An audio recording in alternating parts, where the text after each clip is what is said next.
तवैव पदारविन्दम्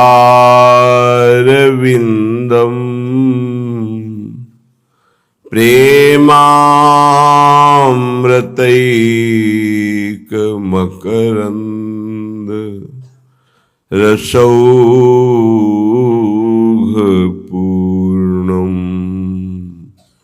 हृद्यर्पितम् मधुपतेः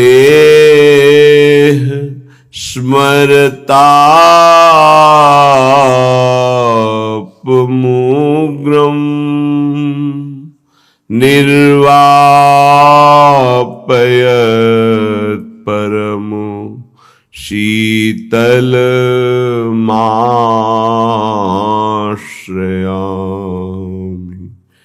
परम शीतलमाश्रयामि।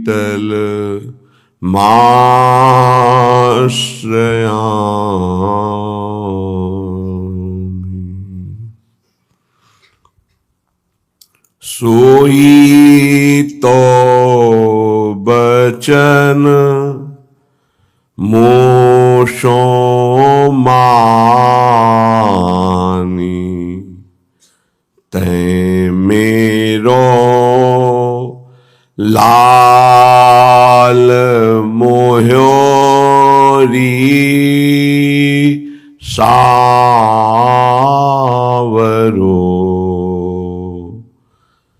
तै मेरो लाल मोह्योरी सावरो नवनिकुंज सुख पुंज महल में सुबस बसो यह गाँव रे ते मेरो लाल मोह्योरी सांवरो नव नव लाड़ लड़ाई लाड़ली लाड़ली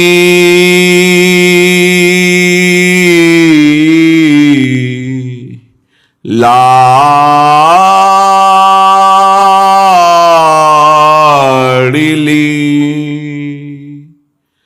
नव नव लाड़ लड़ाई लाड़ली नहीं नहीं ये ब्रज जावरो श्री हरिदास के स्वामी श्यामा कुंज बिहारी पे वारोंगी मालती भावरो श्यामा कुंज बिहारी पे वारोंगी मालती भावरो सोई तो बचन मोशो मानी ते मेरो लाल मोह्योरी सावरो मोह्योरी सावरो। जब अनंत कृपा का असीम प्रभाव उदय होता है तब उपासक का हृदय प्रभु में लगता है। बहुत काल तक प्रभु की आराधना जब होती है तब प्रेम उदय होता है। प्रेम का विशुद्ध उज्जवल प्रकाश श्री वृंदावन नित्य विहार लीला में है। उज्ज्वलता जहां किंचन मात्र सुख वांछा ही नहीं है, मोक्ष सुख की आकांक्षा का भी त्याग है और प्रभु से सुख पाने की आकांक्षा का भी त्याग है। एकमात्र अपने प्रभु प्रिया प्रीतम को सुख पहुंचाने की निरंतर सेवा वृत्ति जिनके हृदय में जागृत हो गई है, धन्य धन्य धन्य तेई जे इनके उपास है। धन्य है उनका जीवन, धन्य है जो इनकी उपासना प्राप्त कर लिए और उपासना में रत है। ये कृपा से होता है, अपने लोगों के ऊपर अहेतुकी कृपा हुई है। ये कृपा बहुत समर्थ है। इस कृपा को कोई भी बांध रोक नहीं सकता। कृपा का प्रवाह इतना प्रबल होता है कि जीव को बहाकर ईश से मिला ही देता है। ऐसी कृपा का हम सदैव समादर करें। प्रभु और प्रभु की कृपा दो नहीं है, गुरुदेव और गुरुदेव की कृपा दो नहीं है। कृपा ही मूर्तिमान होकर आचार्य और गुरुदेव के रूप में प्रकाशित होती है। कृपा रूप जो वपु धर्यो, मानो कृपा ने ही शरीर धारण किया हो। ऐसे आचार्य, ऐसे गुरुदेव जो हमें आदेश करते हैं, उपदेश करते हैं, उसमें अपने जीवन को लगा दें उन्हीं के बल से, तो देर न लगे ये जड़ता हमारी नष्ट हो जाए।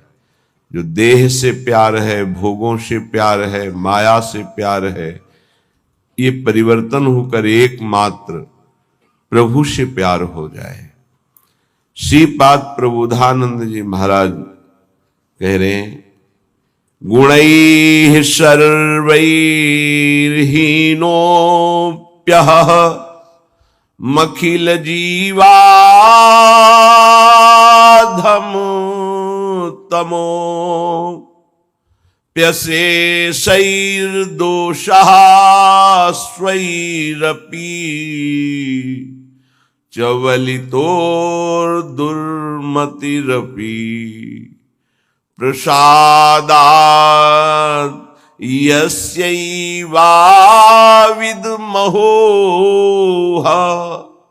राधां ब्रजपतेः कुमारं वृंदावनमपि सगौरव मम गतिः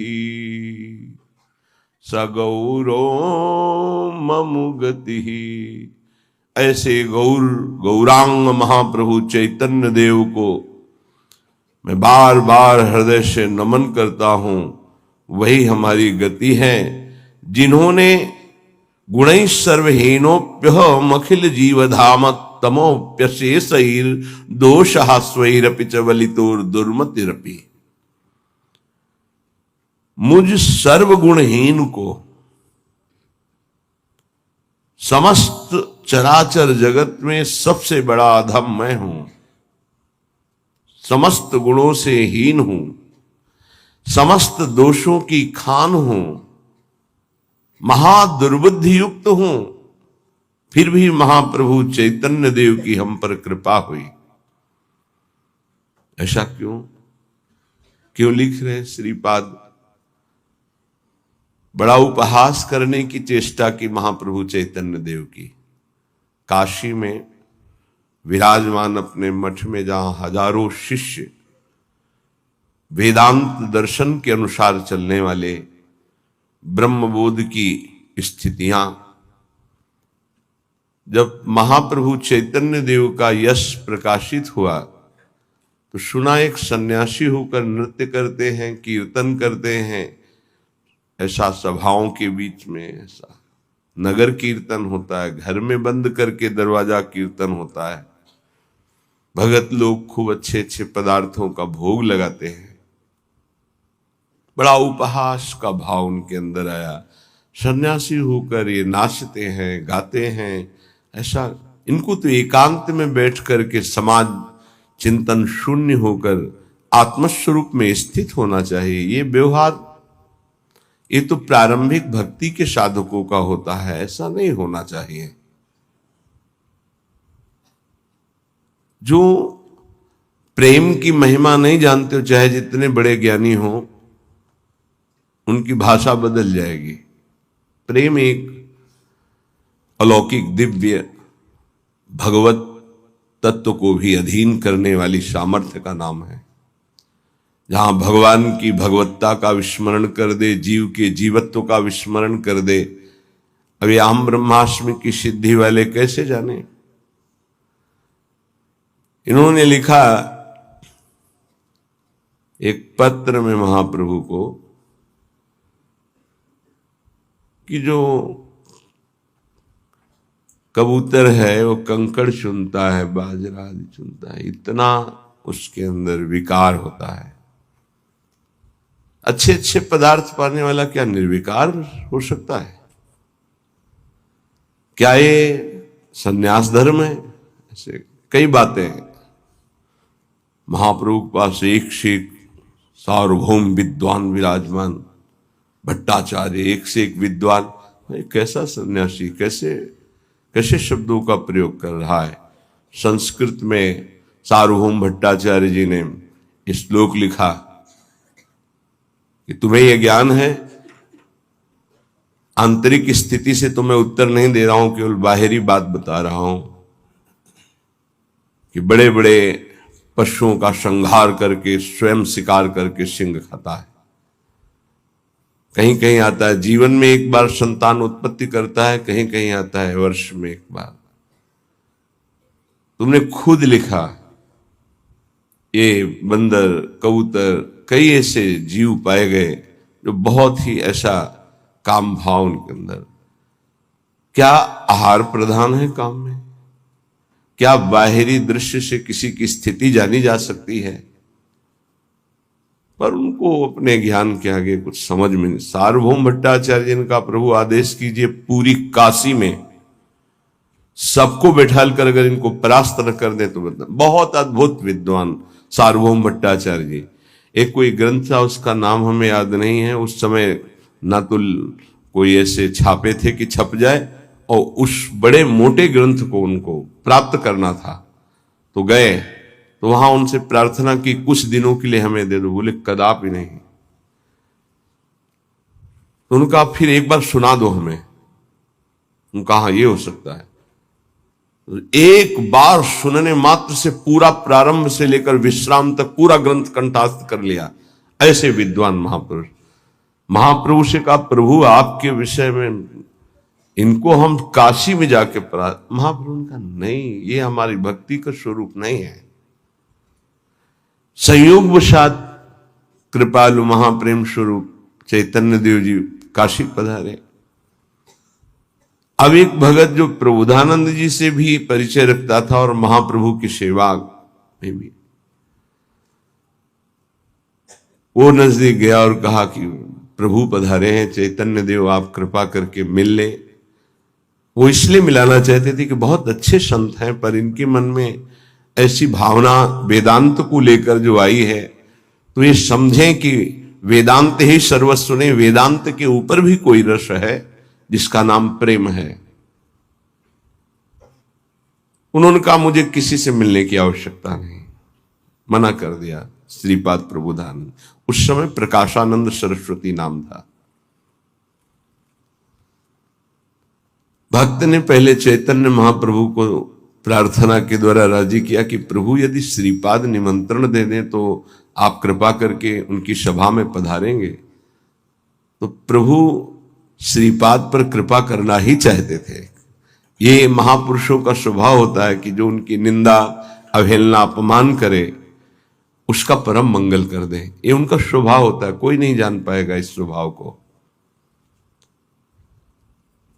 श्रीपाद से कहा हमारी इच्छा है कि हम आप सब संतों को प्रसाद भोग पवाएं और एक संत संगोष्ठी हो जिसमें महाप्रभु चैतन्य देव भी पधारे।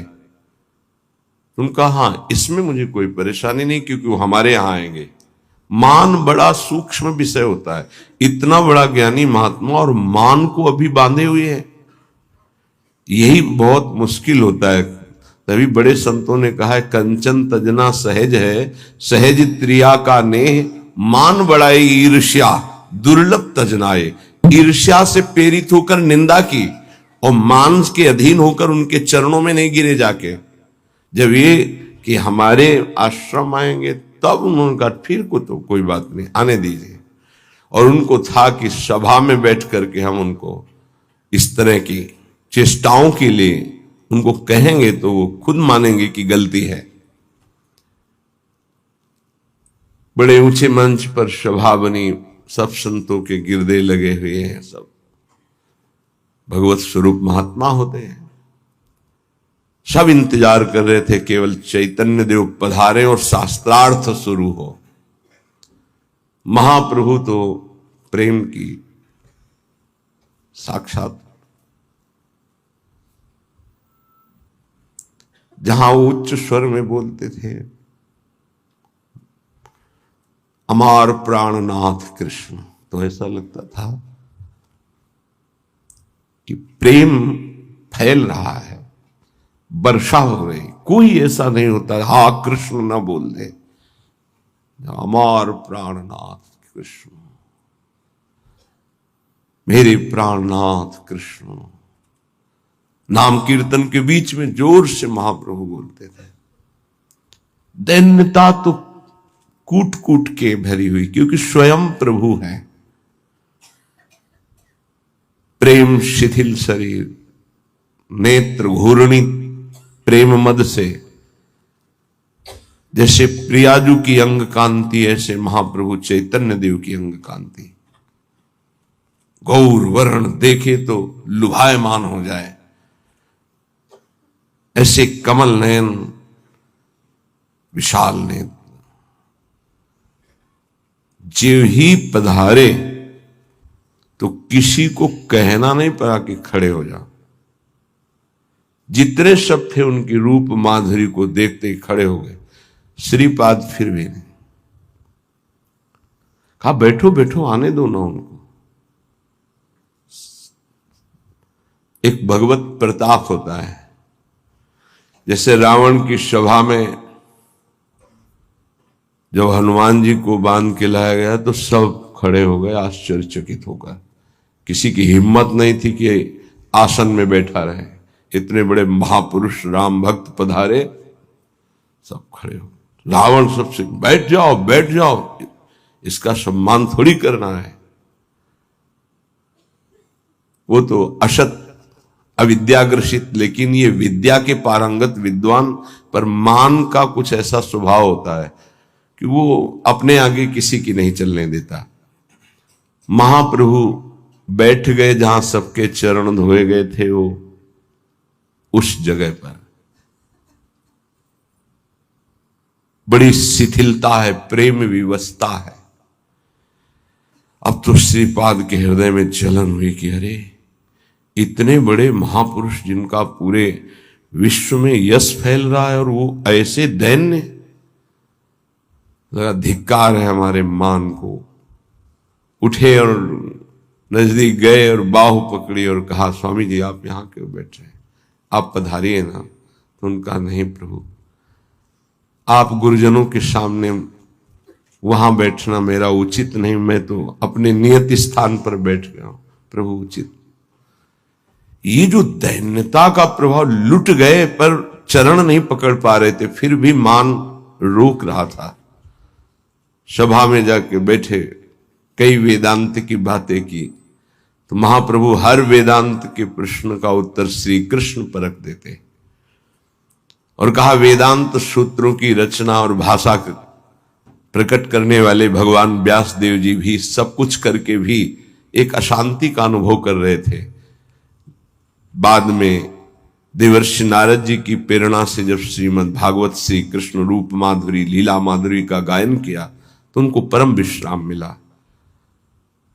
वो क्यों नहीं वेदांत में परम शांत हो गए थे, क्यों रचना की? बहुत विशेष चर्चाएं हुई। श्रीपाद प्रभावित तो हुए, पर बार बार तर्क उठ रहा था, क्योंकि बहुत बड़े विद्वान थे। महाप्रभु वहां से पधारे, भावावेश में एक दिन काशी के किनारे घाटों में कीर्तन महाप्रभु का, और ये भी विश्वनाथ जी के दर्शन करने के लिए जा रहे। जे ही देखा अश्रुओं की धार, रोमांच, और वो कृष्ण नाम की माधुरी छाई हुई थी काशी में। अब लगा कि अब नहीं, अब मान का बोझा मैं नहीं ढो सकता। गए, दंड रख दिया चरणों में, साष्टांग लौट गए। प्रभु अब नहीं, बहुत रोका अपने को। इस मान ने मुझे बहुत दुख दिया, और इसी मान ने आपको उपहासास्पद वचन कहे। प्रभु अब इस अधम को स्वीकार कर लीजिए। महाप्रभु श्री भावावेश में उठाए और कहा, प्रकाश तो हो चुका है पर प्रबोध नहीं हुआ। आज से तुम्हारा नाम प्रकाशानंद नहीं, प्रबोधानंद होगा। और श्री कृष्ण की अपार कृपा तुम्हारे ऊपर, जाओ श्री वृंदावन धाम की रज का सेवन करो। प्रियाजू की विशेष कृपा तुम पर हुई। वही कह रहे हैं, गुणैः सर्वहीनोऽप्यहम् अखिल जीव धाम तमो। मैं सब गुणों से हीन हूं। उस स्थिति का चिंतन करके कह रहे हैं, मैं बड़ा अधम जीव हूं। जीवाधमो अपशेषैर दोषः, कोई दोष ऐसा नहीं जो मेरे न हो, अर्थात सर्व दोष में अधम, सर्वगुणहीन। पर ऐसा होते हुए भी महाप्रभु चैतन्य देव हम पर रीझ गए। यद्यपि मैं महादुर्बुद्धि हूं, पर उनकी कृपा कोरने प्रसादाद यस्यैवाविव दमहो राधाम ब्रजपते। मुझे श्री किशोरी जी लाल जो मिल गए, मुझ महान अधम, सर्वगुणहीन, सर्वदोष युक्त, महान दुर्बुद्धि पर हम पर कृपा हो गई गौरांग महाप्रभु की। और मुझे कुमारम वृंदावनमपि स गौरव मम गति, ये जो ब्रजेंद्र कुमार श्री लाडली लाल हैं, वृषभानु पुत्री श्री किशोरी जू और नंद के लाडले श्री लालजू, तो ब्रज कुमारो, इनकी प्रीति श्रीधाम वृंदावन, ये तो सगौरव मम गति ही, ये तो गौरांग महाप्रभु ने कृपा की तो मुझे काशी से भेज दिया वृंदावन, और उनके प्रताप से मुझे रस सिद्ध रसिकों का संग और प्रिया प्रीतम का प्रेम रंग, इसलिए ऐसे गौरांग महाप्रभु मेरी गति है। मैं कोटिशा उनके चरणों में नमस्कार करता हूं। इह भ्राम भ्रामम, क्या महापुरुषों की महिमा है कि जो उन पर श्रद्धा न करे उनको भी अमोघ वस्तु प्रदान करते हैं। जो श्रद्धा कर ले तो क्या दुर्लभ है। ये कैसा स्वभाव भगवान का और भगवान के प्रेमी जनों का है। जो श्रद्धा और विश्वास कर ले तो अमोघश्च निश्चित कल्याण होता है, लेकिन ऐसे महापुरुषों से यदि अश्रद्धा का भी भाव जोड़ दे तो भी वो उसका परम कल्याण कर देते हैं, निश्चित परम कल्याण का। ऐसे भगवान की विशुद्ध कृपा होती है, तब इस भूतल पर प्रभु के प्रेम रूप ऐसे महापुरुष पधारते हैं और नाम रूप लीला धाम की स्थापना करते हैं। इह भ्राम भ्रामम जगति नहि गंधोपि कलितौ, यदि यस्तत्रैवाखिल निगम दुर्लक्ष्य शरणौ, अपारे श्री वृंदावन महिम पीयूष जलधौ महास्वर्योन्मीलिन मधुरिमणि चित्तम लगतु में। हे भाई, तुमसे प्रार्थना करता हूं कि इस जगत में यह भ्रामम भ्रामम, चाहे जितना घूम के देख लो। घूमने का मतलब दो होता है, एक होता है शरीर से चलकर घूमना और एक होता है विषयों में घूमना। ये जगत के अंतर्गत है। चाहे जितने विषय भोग लो, चाहे जितना भ्रमण कर लो, लेकिन जो तुम्हारे अंदर की मांग है सुख प्रेम, वो इस जगत में नहीं मिलेगा। पूरे जीवन करके देख लो, ना मानो। जब मृत्यु आ जाएगी तब तुम्हें पता चलेगा कि मैंने जीवन भर क्या किया है।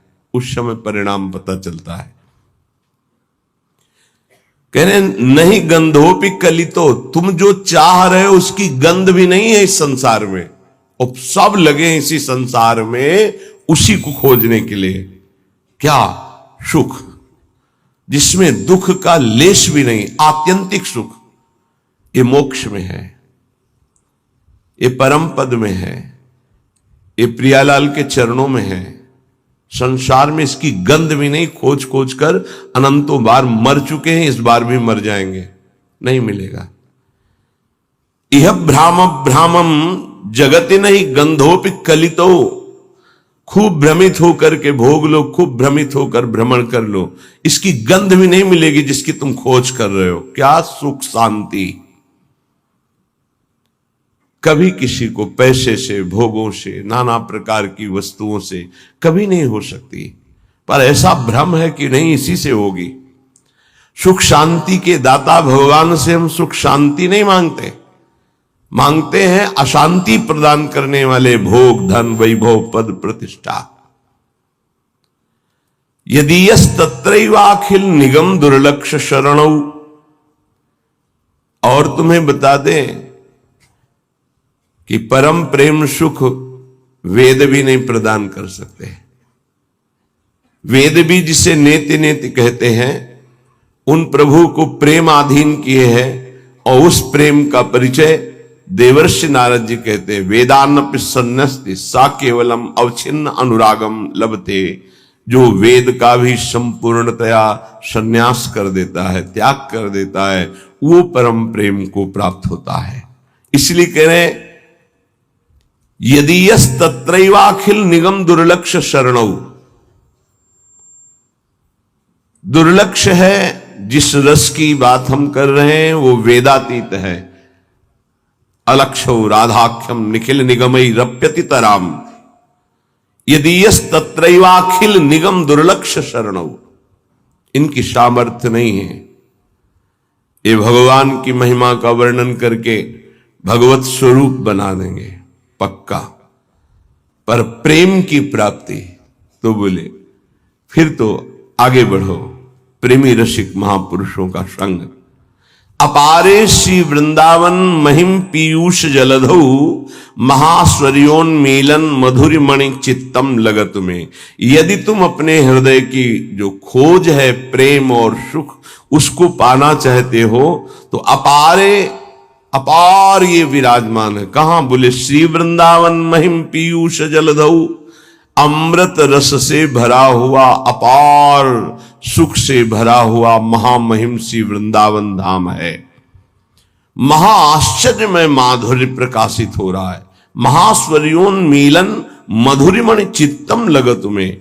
इसलिए मेरा चित्त वेद वेदांत से, संपूर्ण जगत के लोक लोकांतर के भोगों से विरत हो गया है। अब वृंदावन का आश्रय लेकर प्रिया प्रीतम के चरणों में मेरा चित्त समर्पित हो चुका है। इसलिए जयति जयति वृंदारण्य मानंद सिंधो अनुपमिव सारम शारदा कोट्य कथ्यई खग मृग तरुवल्ली कुंजवापी तड़ागस थलगिरि हृदयनी नाम अद्भुतै सौभगाद्यै। मैं वृंदावन के खग मृग पशु पंछियों को साष्टांग प्रणाम करता हूं। खग मृग पशु पंछी जे आबन के चरण शरण रख लीजिए। ये बड़े बड़े प्रेमी परमहंस हैं। हर महापुरुष ने प्रणाम किया है वृंदावन के खग मृग पशु पंछियों को। यहां की तरुलताओं को हम बार बार प्रणाम करते हैं। यहां की सरोवरों का, कूप का जल, विश्व का कोई तीर्थ इनकी समानता नहीं कर सकता। ध्यान रखना, जैसे हमारे ब्रज में राधा कुंड, मानस सरोवर, श्याम कुंड, मानसी गंगा, अप्सरा कुंड, बहुत से ऐसे ब्रजमंडल में कुंड हैं। इनका जो पावन जल है तो तीर्थ भी समानता नहीं कर सकते। आप सोचेंगे कि तीर्थ क्यों नहीं? क्योंकि जितने भी तीर्थ हैं सब तीर्थ पाद प्रभु से या तीर्थ पाद प्रभु को भजने वाले महापुरुषों से प्रकाशित हुए हैं। लेकिन ये स्वयं प्रिया प्रीतम का निज खेत, जहां प्रेम खेल हो रहा है, निज खेत है। अद्भुत खेत महामन्मथ को, ये अद्भुत क्रीड़ा भूमि है प्रिया प्रीतम की। यहां की समानता, यहां के जल की, आप यहां का पानी पी रहे हैं जो यहीं प्रकट होकर, भले आप किसी पद्धति से फिल्टर से उबाल कैसे भी पी, लेकिन यहीं का आप ये समझो कोई भी तीर्थ यहां के जल की समानता नहीं कर सकता, यहां की रज की समानता नहीं कर सकता। इसलिए धन्य है उनका जीवन जो वृंदावन का जल पान करते हैं। धन्य है उनका जीवन जो वृंदावन के खग मृग पशु पंछी इनको प्रणाम करते हैं, इनकी सेवा भावना रखते हैं। धन्य है जो यहां की लता और तरु का सेवन करते हैं। सौभाग्य समृद्धियों से मंडित कर देने वाली ये बात है। जितना तुम्हें ऐश्वर्य लौकिक पारलौकिक वो सब धूल धूसरित लगने लगेगा जब वृंदावन का ऐश्वर्य प्रकाशित होगा आपके हृदय में। कोटि कोटि सरस्वती जी की भी सामर्थ्य नहीं है कि वो वर्णन कर सके वृंदावन की महिमा को। अरे अद्भुत आनंद का समुद्र अनुपम सार स्वरूप है। इसलिए मैं बोलता हूं जयति जयति वृंदारण्यम आनंद सिंधो। हे आनंद समुद्र वृंदावन आपकी जय हो, जय हो, जय हो। देखो जिसकी महिमा सुन रहे हो, कैसे कृपालु प्रियालाल है, वो मुझे धाम वास दे दिया। कभी आप इस विषय में सोचते हैं कि आप क्या अधिकारी हैं इस विषय के? किशोरी जी ने कितनी हेतु की कृपा की है। इस कृपा को अब ठुकराइएगा नहीं तो इसी जन्म में प्रियालाल का साक्षात्कार हो जाएगा। कृपा को ठुकराना क्या होता है? अवहेलना करके सांसारिक राग के दबाव में आकर अपने प्रभु को भूल जाना, नाम वाणी से विमुख हो जाना, सांसारिक भावों का पोषण करने लगना, ये कृपा को ठुकरा। कितनी बड़ी कृपा! ध्रुवदास जी कह रहे, बार बार तो बनत नहीं या संजोग अनूप, मानुष तन वृंदा विपिन रसिकन संग विरूप। मनुष्य का शरीर, वृंदावन धाम का आश्रयवास, रसिक महापुरुषों का संग और प्रिया प्रीतम की उपासना, भाई ये बार बार संयोग नहीं बनेगा। बहुत बढ़िया संयोग बना है, निकल चलो इस माया दलदल से निकलकर प्रिया प्रीतम के प्रेम रस में डूब जाओ। पूज्यपाद श्री उड़िया बाबा जी महाराज, भक्त का शरणागत का कल चर्चा हुई थी। ये 9 स्वरूप है, जो ये 9 हैं तो आप पूर्ण शरणागत हो गए।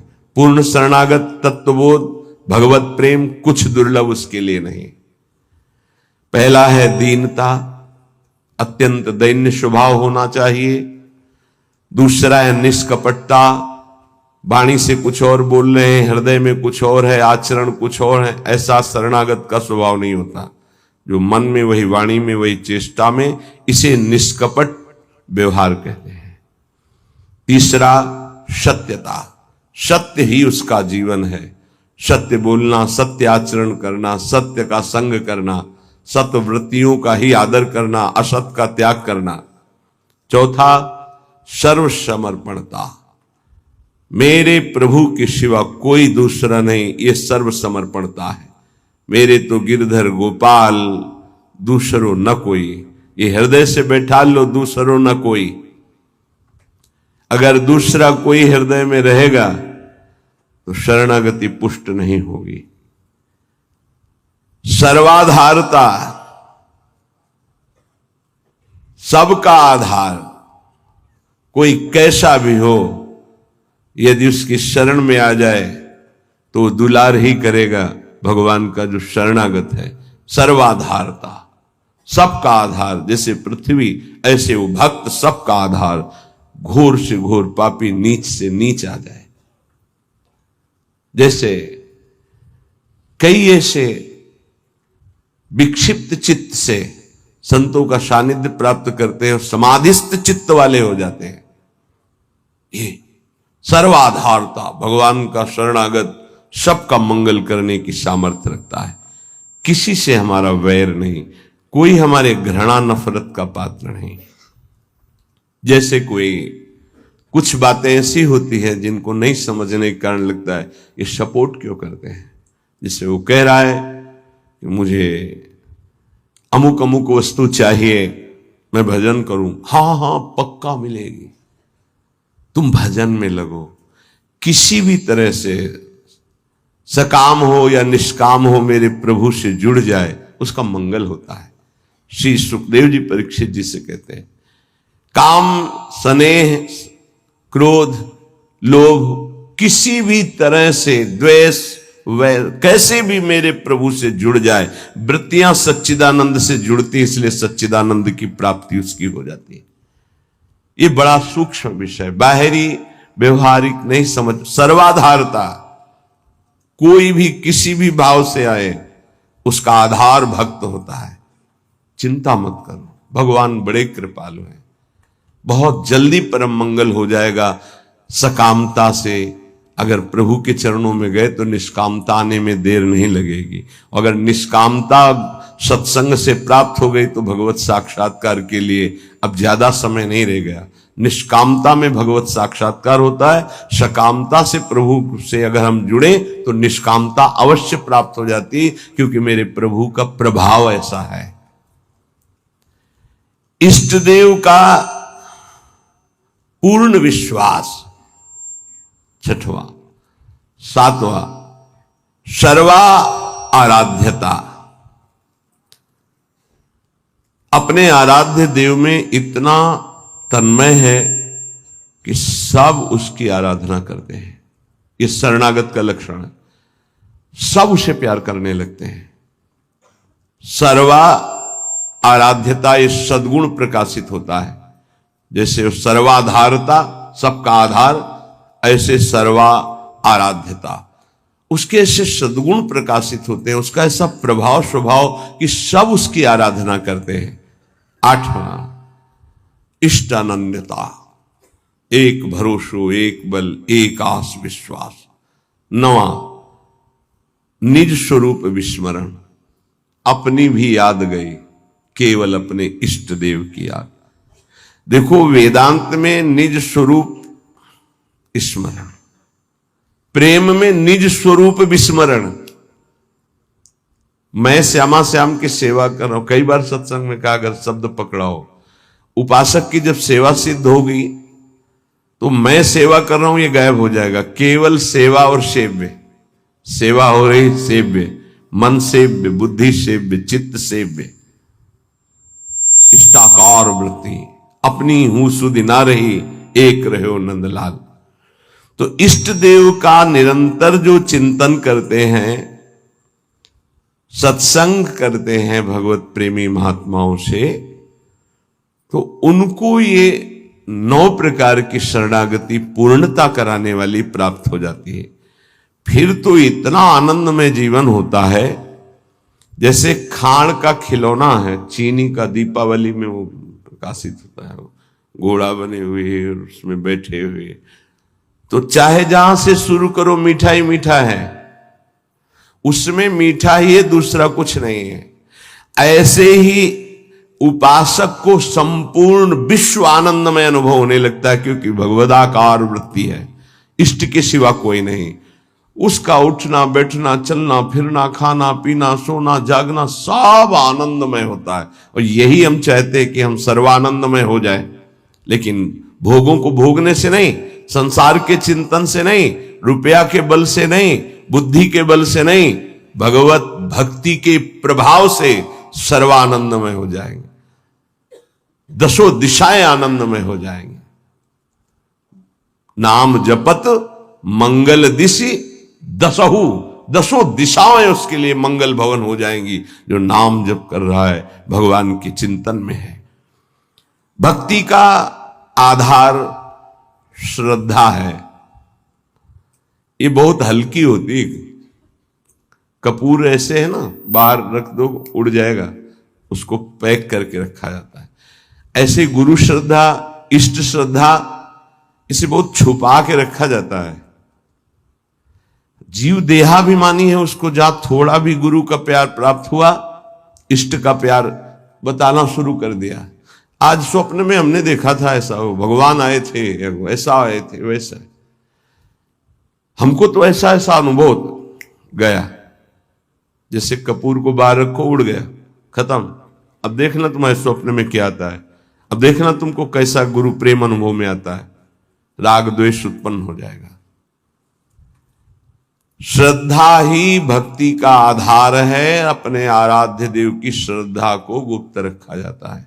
जितना गुप्त रखोगे उतना बढ़ेगी, जितना प्रकाशित कर दोगे उतनी खत्म हो जाएगी। ये बिल्कुल गांठ बांध लो इस। आराध्य देव गुरुदेव संबंधी प्रीति को प्रकाशित नहीं किया जाता, उसको छुपाया जाता है। आपको गुरुदेव बहुत प्यार करते हैं ऐसा लगता है, ये तो आपकी पावन दृष्टि है, मैं अधम उनके लायक कहां हूं। हां, इतना जरूर है कि उनके सिवा कोई है नहीं हमारा।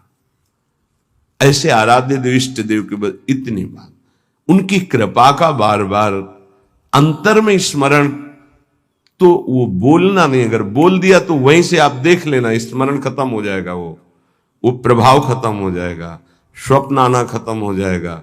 आपकी जागृत अवस्था में वो चिंतन वृत्ति नहीं रहेगी, चाहे इष्ट की हो या गुरुदेव की। आगे बहुत महिमा की बात कर रहे हैं। श्रद्धा दो प्रकार की होती है, एक जड़ श्रद्धा, एक विचार युक्त श्रद्धा। जड़ श्रद्धा में बहुत जल्दी भगवत प्राप्ति होती है।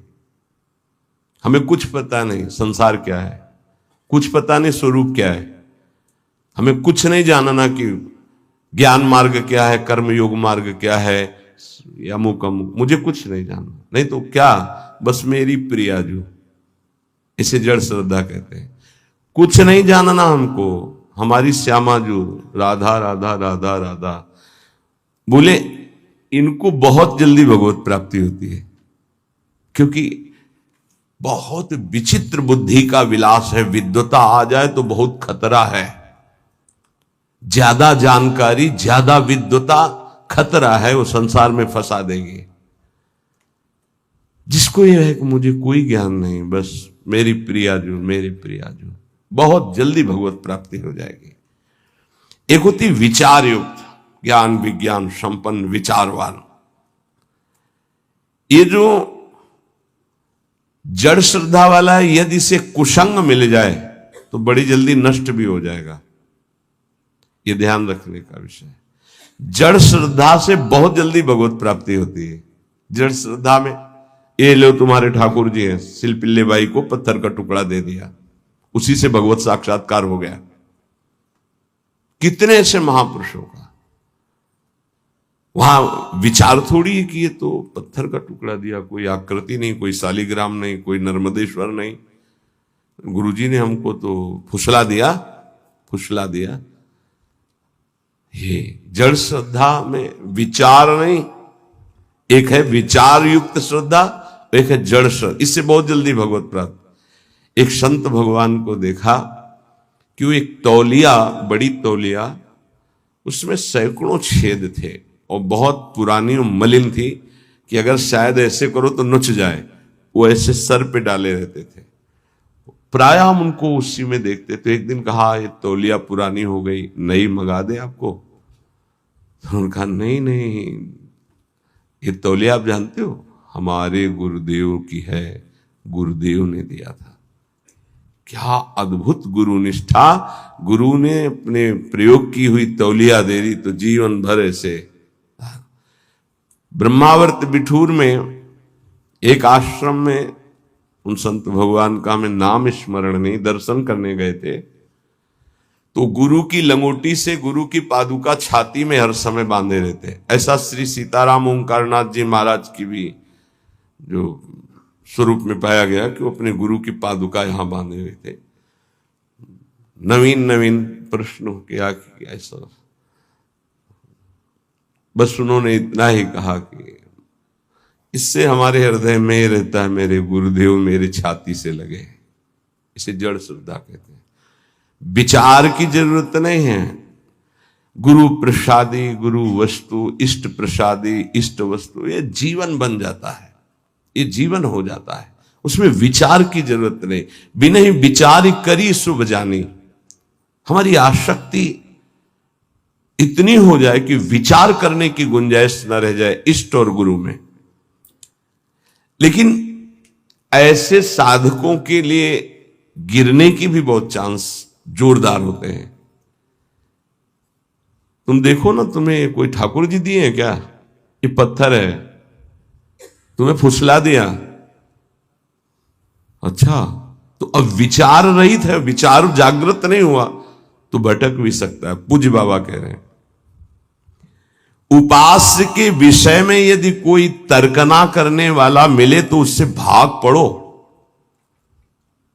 उपास्य देव गुरुदेव के संबंध में यदि कोई तर्कना उपस्थित करे तो ऐसे व्यक्ति से तत्काल दूरी बनाओ, नहीं तो वो आपकी श्रद्धा का अपहरण कर लेगा। यदि उपास्य देव के सेवा सुख की चर्चा, उनकी लीला की चर्चा तो ठीक है, उपास्य देव के विषय में कोई तर्क वाली बात नहीं सुननी है। उपासना में भारी विघ्न पड़ जाता है जब तार्किक पुरुषों का संग जड़ श्रद्धा वाले को हो जाता है। बहुत विचित्र खेल है, बहुत संभलना है, बहुत विवेक की बात है। बिल्कुल संग छोड़ देने, जड़ श्रद्धा में फिर फर्क पड़ जाएगा। विचारवान तो अपने को संभाल लेगा, लेकिन जड़ श्रद्धा वाले में फर्क पड़ जाएगा। और अगर जड़ श्रद्धा पुष्ट हो गई तो भगवत प्राप्ति हो गई। उपासना में जो विघ्न है वो सबसे बड़ा तार्किक पुरुषों का संग है। पूज्य बाबा गुरुदेव के बताए मंत्र, गुरुदेव के दिए उपास्य देव और गुरुदेव की दी हुई साधना में किसी का हस्तक्षेप बर्दाश्त न करे। इस बात को बहुत जोर से पकड़ लीजिए यदि मंगल चाहते हो तो। गुरुदेव के बताए हुए मंत्र, गुरुदेव के दिए हुए इष्ट देव और गुरुदेव की बताई हुई उपासना साधना में कभी भी किसी भी तरह का हस्तक्षेप बर्दाश्त न करें। बहुत को बहते देखा ऐसे प्रवाह में बहते हुए कि वो पकड़ में नहीं आ रहे, चले गए, संसार की दलदल में पुनः फंस गए। कभी भी ऐसे तार्किक पुरुषों का संग न करे जो आपकी उपासना का खंडन कर रहे हो। ये गांठ बांध लीजिए, बहुत हानि हो जाती है, अश्रद्धा हो जाती है। बहुत संभालना है क्योंकि बहुत कोमल श्रद्धा होती है। ये सूक्ष्म विषय सत्संग है, इसको अच्छे से समझना। हमारा भाव बढ़ता चला जाए, तार्किक पुरुषों के द्वारा भाव घट जाता है और यहां तक कि नष्ट भी हो जाता है। जो विचारवान भक्ति वाले होते हैं उनको बहुत विलंब से भगवत प्राप्ति होती है, पर उन विचारवानों को जल्दी कोई भ्रष्ट नहीं कर सकता। ये बात समझना है, क्योंकि वो ज्ञान विज्ञान संपन्न है, तत्काल हर बात को काटने की क्षमता रखते हैं। पर जड़ श्रद्धा वाला काटने की क्षमता नहीं रखता, वो तो आसक्त होने की क्षमता रखता है। अब उसकी अगर आसक्ति परिपक्व हो गई तो फिर भगवत प्राप्ति शिल्पिल्ले भाई की जिसे चर्चा में आता है, उनका ब्याह हुआ तो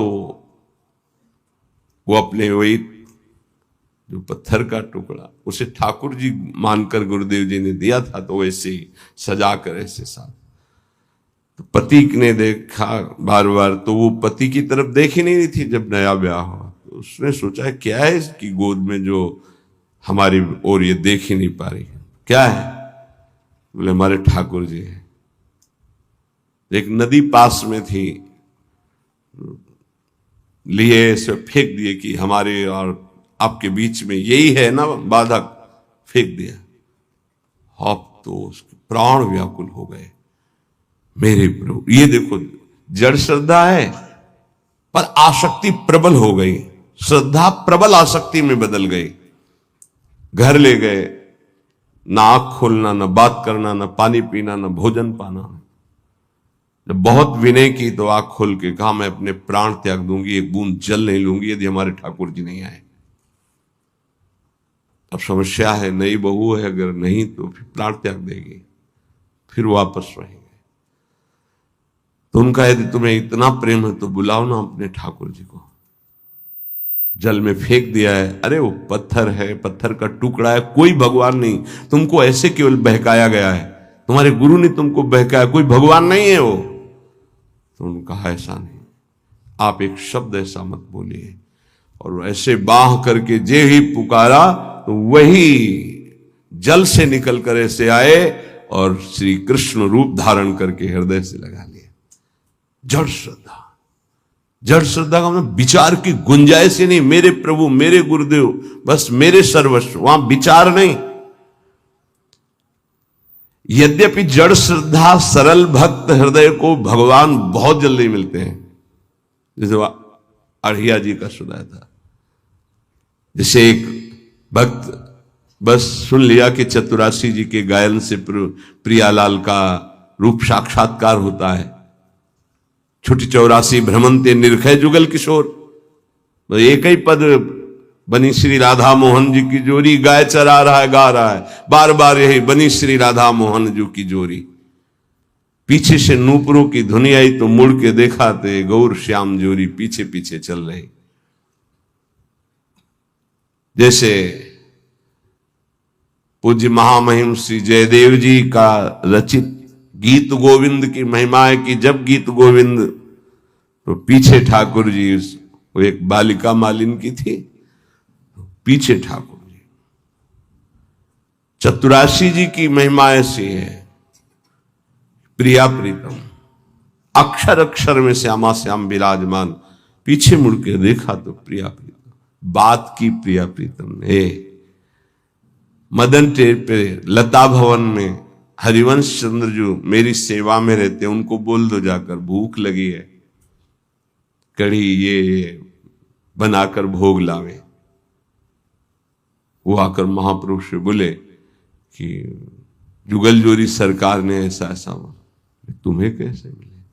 बोले पद गा रहा था बनी श्री राधा मोहन जो की जोरी, इंद्र नीलमणि श्याम मनोहर, सात कुंभ तन गोरी, पीछे देखा नूपुरों की झनकार तो प्रिया प्रीतम। महाप्रभु तो कैसे हमारे करुणामयी जोरी की एक चरवाहे को, जो मुनि मन ध्यान धरत नहीं पावत, बहुत सरल भक्त को बहुत जल्दी भगवत प्राप्ति हो जाती, बहुत जल्दी हो जाती है। बस उसका कुसंग ना होने पावे, जब तक प्रबल आसक्ति ना हो जाए। सरल भक्त को इन विचारवान तार्किक जनों का संग नहीं करना चाहिए, इससे उनकी श्रद्धा में शिथिलता आ जाएगी, अनुभव शून्य हृदय होने लगेगा, कृपा जो हुई है उसका भी अनुभव नहीं होगा। बहुत बचो संग से। इसीलिए कहते हैं कि अपनी दिनचर्या करो, कमरे में घुस के बैठ जाओ, नाम जप करो, पढ़े रहो, मिलो मत किसी से। ये जो कह रहे हैं इसका मतलब समझो, बाहरी हवा लगेगी, आंतरिक निष्ठा में फर्क पड़ जाएगा। विचारवान अगर साधक है, श्रद्धावान है, तो उस पर कोई फर्क नहीं पड़ता। जैसे विचारवान साधकों से बहुत तर्क किया जाता है, हे शास्त्र वो शास्त्र वो शास्त्र की बातें, दौड़ा दौड़ा के उनको वहीं खड़ा कर दिया जाता है। आखिरकार रस का स्वरूप क्या है, वो अपने आप। पर ये सब बुद्धि की दौड़ भाग है, विश्राम मिलेगा सरल भाव से। संत सरल चित जगत हित जान स्वभाव सने। भागते भागते जब थक जाता है तब भगवान की शरण में आता है। आना तो पड़ेगा ही, हरि शरणम सनकादि बोलते हैं तो औरों की बात क्या। विरोधी संग पतन, उपासक सावधान, ये प्रेम का मार्ग है। विरोधी संग से बहुत बचना चाहिए। जैसा संग होता है वैसा रंग चढ़ने लगता है। भक्त को भगवान के स्वरूप का ज्ञान, भगवान का दर्शन, भगवान के साथ खेल खेलने का सौभाग्य, ये तीन बातें जो प्राप्त होती है ये ज्ञानी को नहीं प्राप्त होती है। भगवान के प्रेम स्वरूप, भगवान का दर्शन, संभाषण और भगवान के साथ खेलना, ये नहीं। ये बड़ी दुर्लभ बात भक्ति से प्राप्त होती, इसलिए सर्वोपरि भक्ति। जो भगवत परायण भक्त है उसमें शरीर और संसार की आसक्ति नहीं रहती। देख लो, शरीर और संसार की आसक्ति नहीं रहती। इस भगवत परायणता के लिए हठ पूर्वक बहुत नाम जपा जाए तब ये जागृत होती भगवत परायणता। हठ पूर्वक शब्द आया है। हठ पूर्वक हमको नाम जप करना बहुत कठिन है। नाम जप करना, बातें बना लेना अलग बात है, नाम जप करना बहुत कठिन है। अगर नाम जप हठ पूर्वक करोगे तो संसार शरीर की आसक्ति नष्ट हो जाएगी, भगवत परायण हो जाओगे, भगवान के तत्व का ज्ञान हो जाएगा, भगवान से प्रेम हो जाएगा, भगवान का साक्षात्कार हो जाएगा, भगवान से वार्ता होगी, भगवान के साथ खेलोगे। जब भगवत परायणता जागृत होती है तो कुत्ता गधा चांडाल जहां दृष्टि जाती है वहां श्री कृष्ण दिखाई देते हैं। विद्या विनय संपन्ने ब्राह्मणे गविहस्तनी स्वनी चय सुपाके चा पंडिता समदर्शिना, ये तत्वबोध हो जाता है भक्त को, क्योंकि उसकी दृष्टि भगवत स्वरूप हो गई तो पूरी सृष्टि भगवत स्वरूप हो गई। किसकी? जो हठ पूर्वक नाम जप करता है। हठ पूर्वक मतलब स्वाद नहीं मिल रहा, कोई रुचि नहीं, पर गुरुदेव ने कहा इसलिए मुझे जप करना ही है। जब बिना किसी प्रयास के भगवत स्मरण चलने लगे, बिना कोई अटकल लगाए कि अरे सब में भगवान है और भगवान दिखने लगे, तो समझ लेना चाहिए कि अब हमारा कार्य पूरा हो गया है। सर्वत जैसे साधक देखेगा तो पहले स्त्री पुरुष दिखाई देगा, फिर भावना करेगा कि इसमें श्री भगवान है, लेकिन परिपक्व जब हो जाएगा तो ये ढांचे नहीं दिखाई देंगे, केवल भगवान दिखाई देंगे। साधक हठ पूर्वक भजन करता है, लेकिन जब परिपक्व अवस्था आती है तो भजन करना, सोचो कितना आनंद होगा। भजन करना नहीं पड़ रहा, स्वाभाविक भजन हो रहा है, स्वाभाविक स्मरण हो रहा है। देखो, जल जड़ है, जल तत्व जड़ है, पर इस जल में जब रगड़ पैदा की जाती है तो बिजली पैदा हो जाती है। इसी प्रकार जो भक्त इस जड़ जिह्वा में नाम की रगड़ पैदा करते हैं तो इसे आध्यात्मिक अग्नि पैदा हो जाती है। यही सब पापों को भस्म करके, संचित कर्म को भस्म करके ये भगवत प्राप्ति कराती, ये समस्त विकारों पर विजय प्राप्त कराते हैं। जड़ जिह्वा पे जैसे बिजली घर्षण के द्वारा पैदा होती, जल में जल का परस्पर घर्षण होता है, उससे बिजली पैदा हो जाती है। ऐसे जिह्वा और नाम का घर्षण होता है तो एक आध्यात्मिक शक्ति पैदा होती है जो समस्त कामनाओं पर विजय प्राप्त कराती है, जो माया को पराजित करके भगवत साक्षात्कार कराती है। पकड़ो भाई, बात को पकड़ो। हमारा मन जो चाहता हो करवा लेता, हमें सामर्थ्य नहीं, वो सामर्थ्य नहीं। देखो ना बिजली कहां पैदा हुई हो, कहां तक प्रकाश कर रही है। ये बिजली पैदा होने का स्थान थोड़ी है, बिजली तो कहीं और पैदा हुई, लेकिन एक संबंध के कारण वो यहां भी प्रकाशित हो रही है। क्रम से संबंध है तो यहां प्रकाशित हो रही। ऐसे ही रोम रोम रग रग में अध्यात्म शक्ति का प्रकाश, तो जगत में जो भी उसके सानिध्य में आएगा वो अध्यात्म शक्ति संपन्न हो जाएगा। ये बिजली पैदा करो, बिजली तुम्हारे अंदर वो सामर्थ्य है कि तुम ये आध्यात्मिक शक्ति प्रकाशित कर सकते हो। क्या करो? बोले इस जड़ जिह्वा में नाम को रगड़ो, इसी से